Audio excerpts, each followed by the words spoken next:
Thoughtful Dining with an Apex Predator by Wright. Chapter 3. Hey.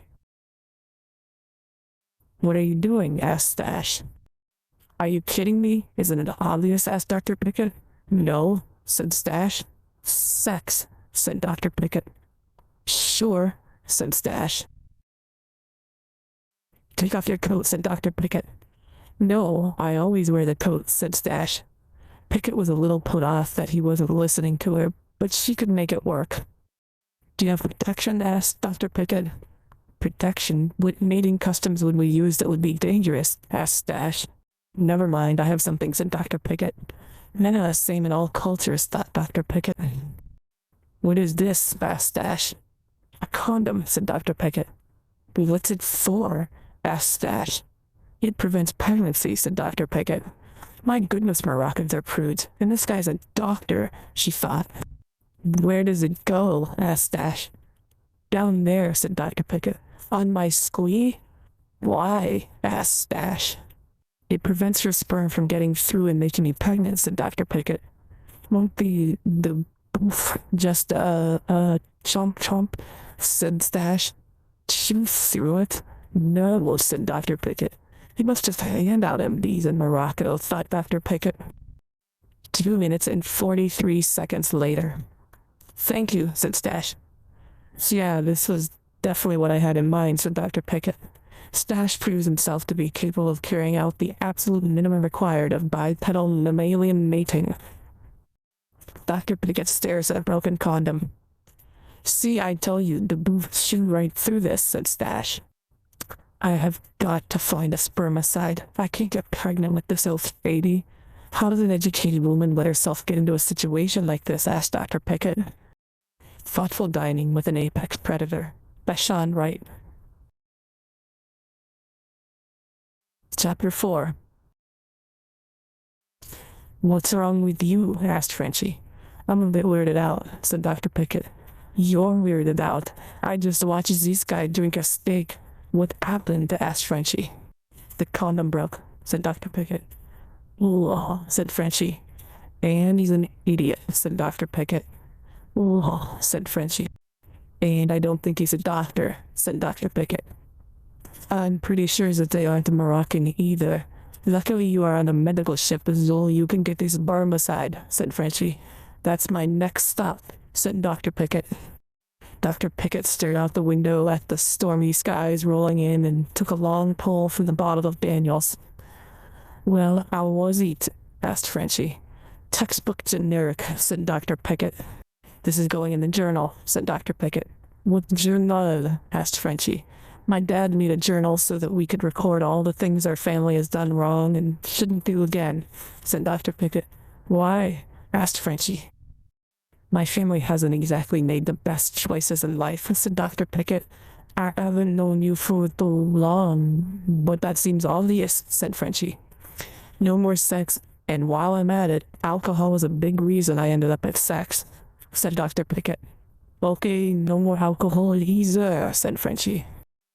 Has he been looking at that thing the whole time I was gone? Asked Dr. Pickett. Yes, and you were only gone for 5 minutes, said Frenchie. It felt longer, said Dr. Pickett. Beard shouted a swear word. You got it, said Frenchie. I understood that. Hello, world, said Frenchie. The earpiece again emits words that appear to be in the stranger's guttural language. Hello, ladies. Sorry to have been so uncivilized for so long. What does hello mean? Asked Beard. It's just an accent, said Frenchie. I fixed it, said Beard. That took you long enough, said Stash. I might say the same to you. It's nearly time. What took you so long? Asked Beard. I had to have sex with her, said Stash. Why did you do that? Asked Beard. She wanted to. It seemed rude not to, said Stash. She made me put this on my squee, said Stash. You kept the condom? Asked Dr. Pickett. Why is they touching it? Asked Frenchie. What is it for? Asked Beard. She said it would keep my boo from getting her pregnant, said Stash. Beard stuck his finger through the torn hole at the end and wiggled his newly slimy digit around. Wouldn't it just shoot through? Asked Beard. Yeah, I did. See you, said Beard. Ha ha ha, said Stash. The two giant men laughed raucously, loud enough to alert the entire room that they were drunk. I need coffee, said Dr. Pickett. What did I do? She thought. Ooh, I feel woozy, said Stash. You're probably just hungry. It's time, said Beard. Attention humans. We are a race known as the Okavana, your evolutionary superiors. We are scouts for a massive invasion fleet that will arrive in 62 of your Earth years. We have come to your planet to conquer it. We shall make all of you our slaves and feast upon ye. His speech is cut short as one of our new masters falls from the table unceremoniously drunk.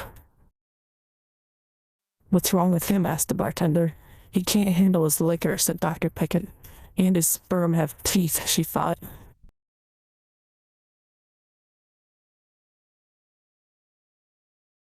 Mohawk stepped through the door and quickly caught a can thrown his way. What is this? Asked Mohawk. Beer, said Beard.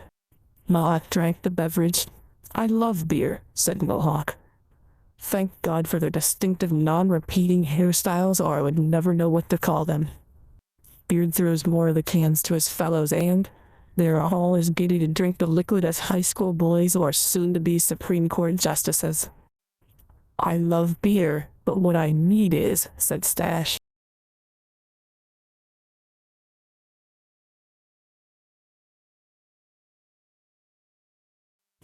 We are the ultimate predators, said Beard.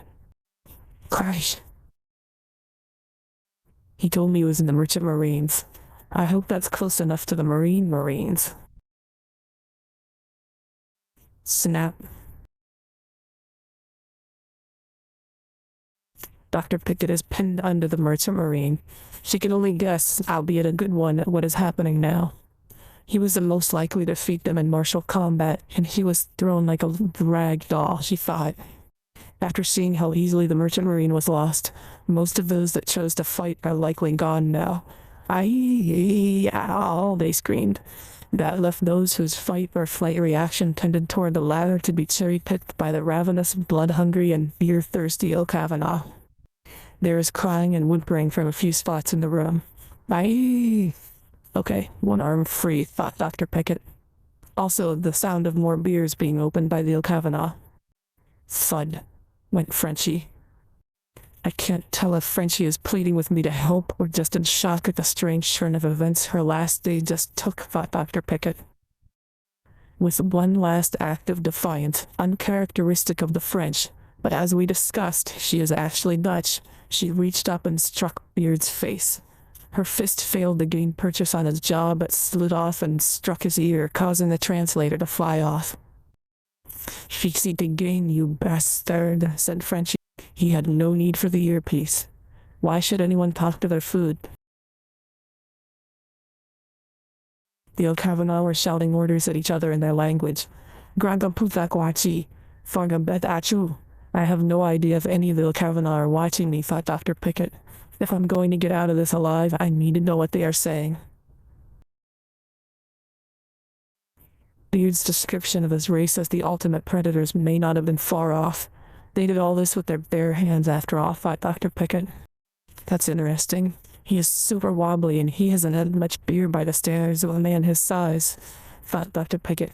If I can wait long enough, can I just walk out of here when they pass out? Zzz. Beard snored contentedly. Fuji Mapakar, said one of the O'Kavanagh. Right, the blue button toggles between languages, thought Dr. Pickett. Slake your thirst, then we will get to business, said the O'Kavanagh through the translator.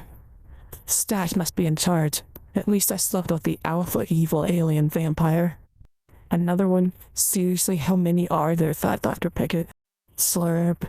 The creature made noises as it drank the blood from the now dead Merchant Marine. These two are so heavy I can't scream. Probably a good thing, thought Dr. Pickett.